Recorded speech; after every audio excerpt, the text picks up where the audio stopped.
Welcome back to my tiny little corner of YouTube where we keep bumping into each other. So today I wanted to chat to you about Sunday reset. It's what dreams are made of.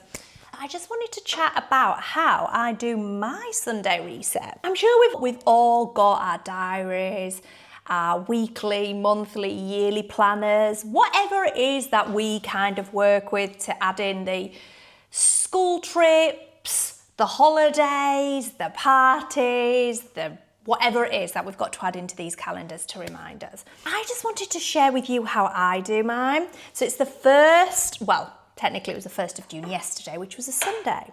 So I started to just sit down and go through my whole month. Now, I would secretly love it to just fall on a new moon. That would make my life so much easier. But guess what? Our calendar wasn't built like that. It was built to confuse the hell out of us. It doesn't work like that, as we rightly know. So I just wanted to kind of explain how I did it. Now, I will link below the planner I use. I actually just created my own. I'm sure there's lots of good planners out there, but I just like to have my own monthly planner. I've been working on this planner for probably about 5 years. And it is just I use it in numbers on Mac, but you can obviously use it in, I guess, in Excel if you work on a PC. Below is the PDF version, so you can kind of look at the month as a whole. Now, the reason why I like to look at the month as a whole is because it's very intentional. They're good, all intentional. And it's all about finding the balance, the blend, the ebbs and flows of the month. Now, I'm not saying to you, open up your calendar and put in as much as you can. Make sure you get every little bit of day filled up. That's not what I'm saying to you.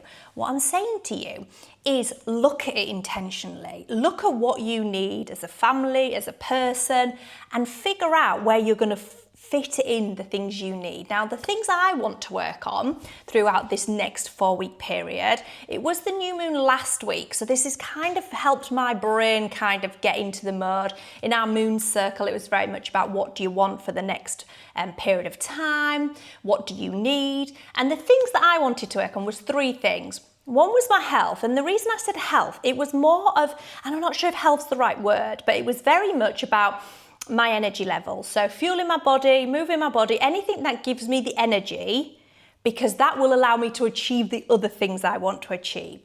The third being finish my 90-day YouTube plan, which is finish 30 videos within 90 days. And then my third one, obviously homeschooling, making sure we have nice experiences together. Oliver has a lot of his weekly things that are great, so we do them every week. But I also wanted to intentionally make sure that me and Oliver have experience and we have things together that we can look back over that period of time and go, oh, that's what we did, that was exciting. Not just kind of the grind of the weekly sessions that he wants to do. But I think it's important that we're making memories alongside them things because, well, otherwise I would just send him to a school. I didn't want to experience fun things with him.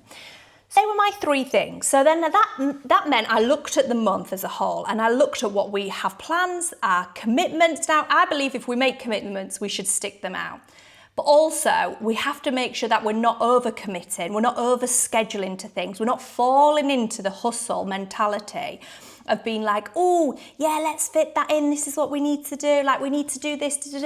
No, we also need to make sure we schedule in rest and self-care and things for us. All the things that fill up our cup to achieve the things that we want to achieve. Like my past video, the sleep versus rest. Go and watch that if you haven't watched that now. So,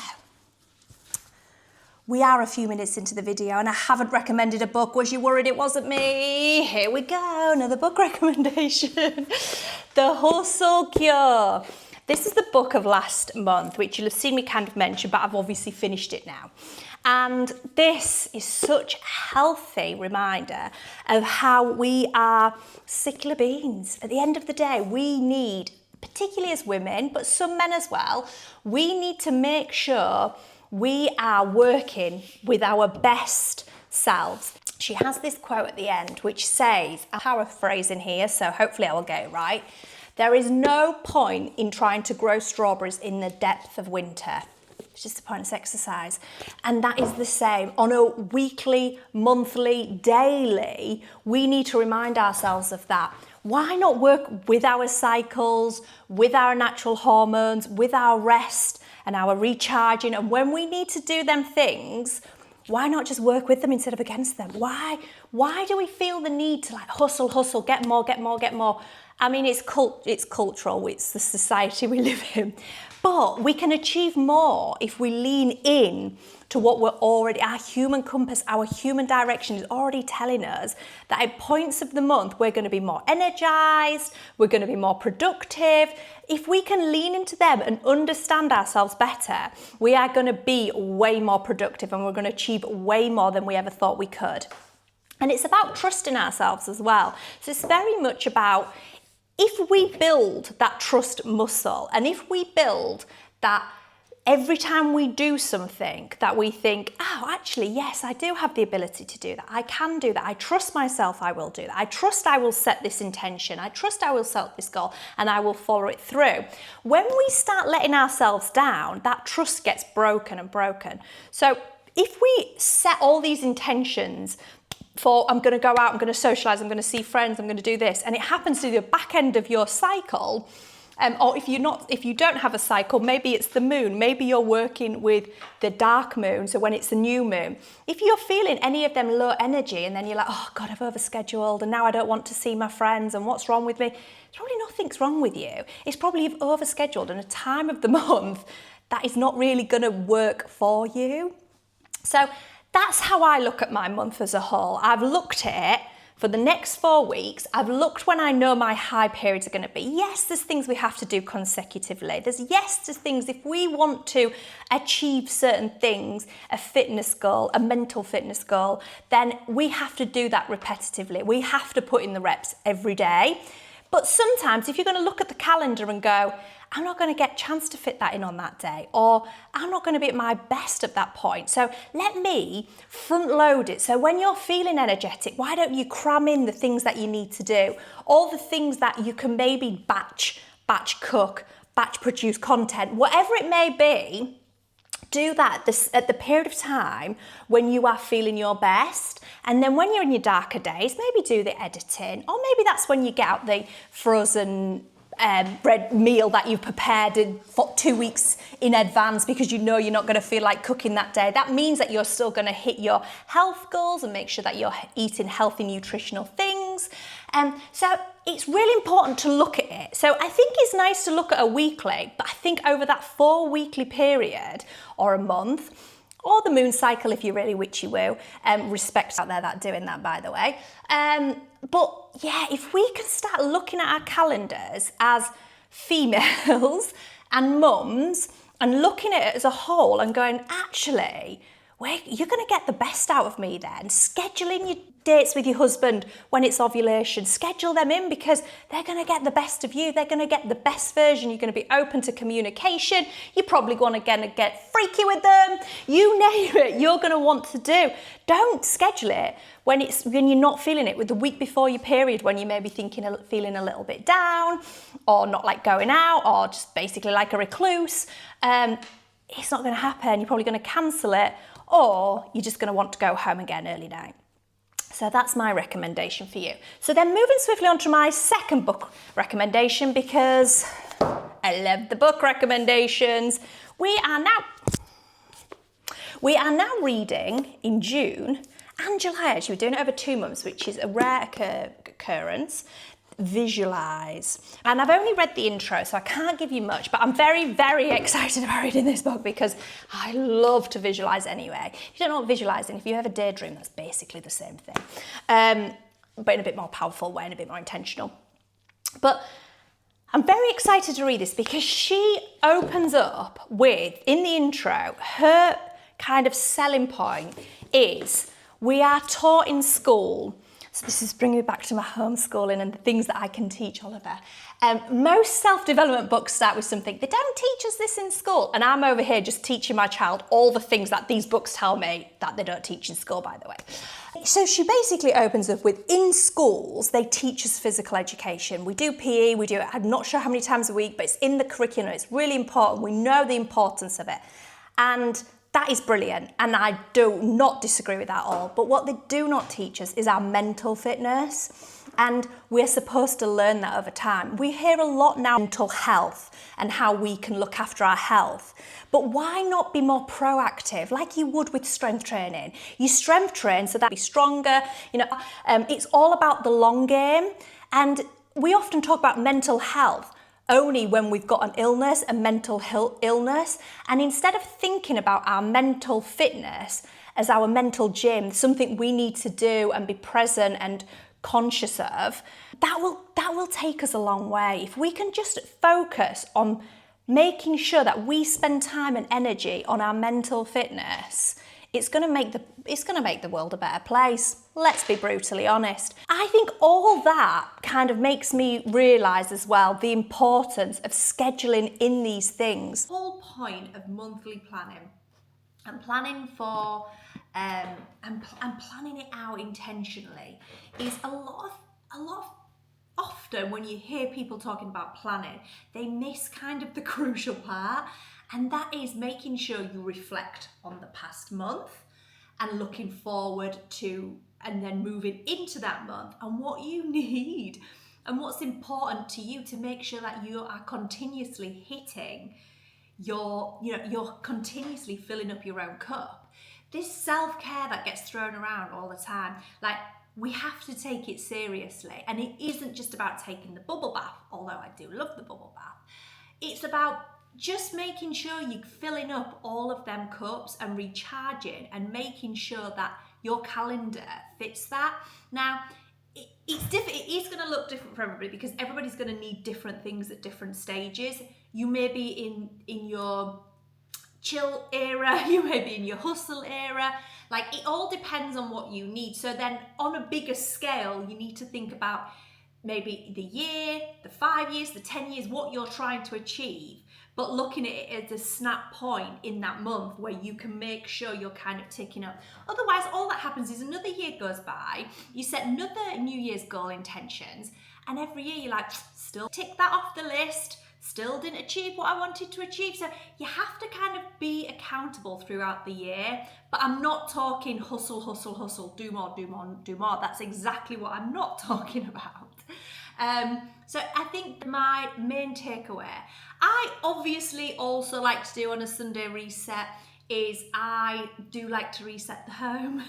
I do like to try and get the washing and the ironing done ready for the week. Chris actually did the ironing yesterday. I was absolutely buzzed, and he was like, I'm going to do the ironing today. I was like, thank you. Yes, please. And thank you very much. So I took that as a win. Which meant I could kind of sit down and look through the diary and plan and make sure our week. Now, I know that because we do a lot of Oliver's learning and his interest over the 7 days, I do need to make sure that he does have some rest in there, that he may have like one full day that we have nothing in the calendar. Now, that may mean we will do lots of fun things, and we might go and do an extreme day trip, or we may just stay at home and keep our pajamas on and watch movies all day. It just allows that part in the calendar to do whatever we want to do, whatever we feel like we need to do with that day. So it gives us that flexibility. That is the whole point of what we do with homeschooling and flexible living. Now, I know it's not always that simple for everybody. If you work shifts or you work Monday to Friday, 9 till 5, it isn't always as straightforward as that. But on the other hand, it is also easier to know that you're going to get your Saturdays and Sundays to yourself.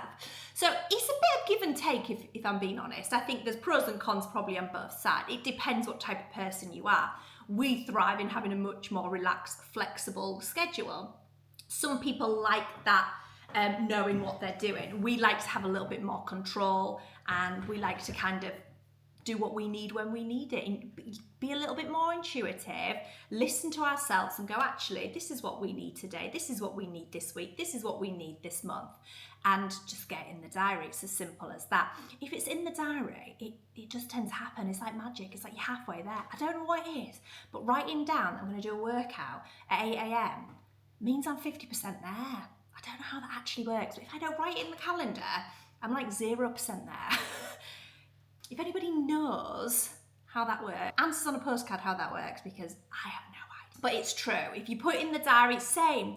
Anything that you're like, actually, I'm not seeing my friends, I'm not getting out for a walk, I'm not doing my workouts, I'm not batch cooking, whatever it is you're not doing that it's kind of annoying. It takes up more bandwidth often to not do them things because you keep thinking, oh, I must do that, must do that, must do that. Well, it'd kind of been easy if you just did it. Then it's kind of done, tick, finished. When you don't and you're like, oh, I'll do that this week, I'll do that at some point this week. You're thinking about it all week and then it gets to Sunday and you're like, I didn't do that thing, better do it now. If you've put in the diary that you're going to do it on Wednesday morning because you know you can do it, boom, done. I do like to reset the home. I kind of went off on a tangent there, sorry, but bringing it back, I do like to reset the home as well. Have a little tidy up if I can, prepare for the week, possibly look at what we're going to eat. I tend to do shopping on a weekend as well, so if that means we've ordered food, at least I kind of have a little rough idea of what we've got in and what's happening for the week. So it is useful to start on a Monday, but it really doesn't matter. As long as you start, who cares when you start? Like just doing it is a starting point.